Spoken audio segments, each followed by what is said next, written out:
Chapter 1. The Discovery of Power. Last night in our neighborhood the power went out.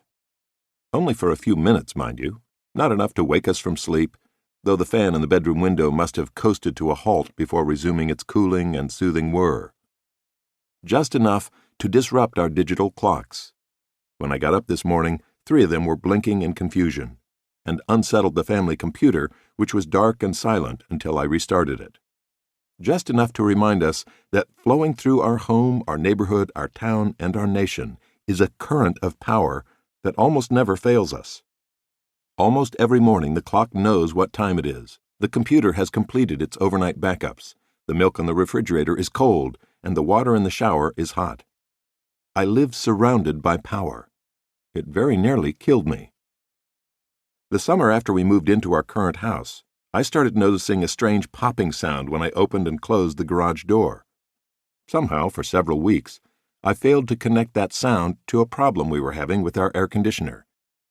Its circuit breaker was tripping at odd moments. We would go to the garage, reset the circuit breaker, and the air conditioning would work again. One more gift of power, effortless comfort on hot summer days. One morning I had put my bike in the garage after a good long ride. Closing the garage door, I heard the abrupt pop again. This time I also noticed, barely out of the corner of my eye, a flash of light. I opened the door again. I heard another pop and saw a searing bright arc of light illuminating the garage. There is only one thing that makes light that bright: high-voltage electricity jumping a gap from somewhere it should be to somewhere it shouldn't. I jumped back in alarm, then gingerly crept under the half-opened door into the garage to investigate. Our garage door, like most, was mounted on tracks and countersprung with heavy coils of wire on each side that made it possible to raise and lower it easily.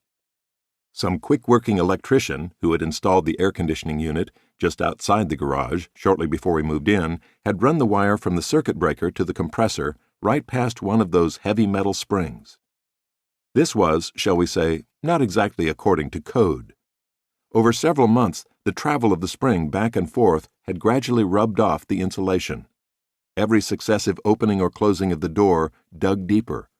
Bare copper was waiting to make contact, and when it did, the resulting arc of electricity was tripping the circuit breaker, making that popping sound and flash of light, and coming within moments and millimeters of finding its path to the ground through my hand on the door.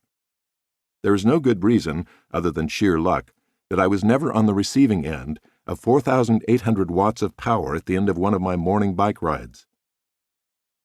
The frayed cable is long since fixed, rerouted away from the door and protected by shielded conduit, by an electrician who swore under his breath when he saw the original job.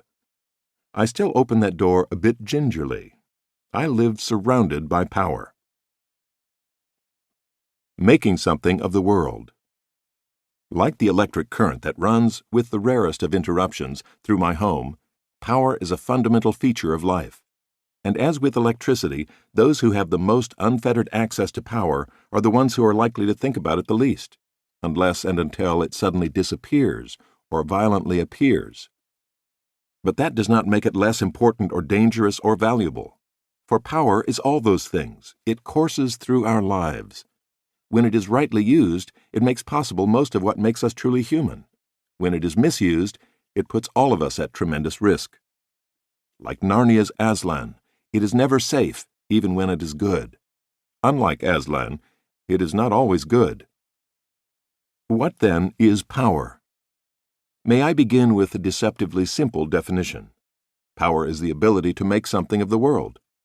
Here I am borrowing unabashedly, just as I did in an earlier book, from the journalist Ken Myers, whose simple and profound definition of culture will serve us so well. Culture is what human beings make of the world in both senses, the stuff we make from the raw material of nature, but also the meaning we make. This is our basic task, preoccupation, and quest: to make something of a world that comes with no ready explanation, yet has seemed to nearly every human being to throb with meaning. Power is simply, and not so simply, the ability to participate in that stuff-making, sense-making process that is the most distinctive thing that human beings do.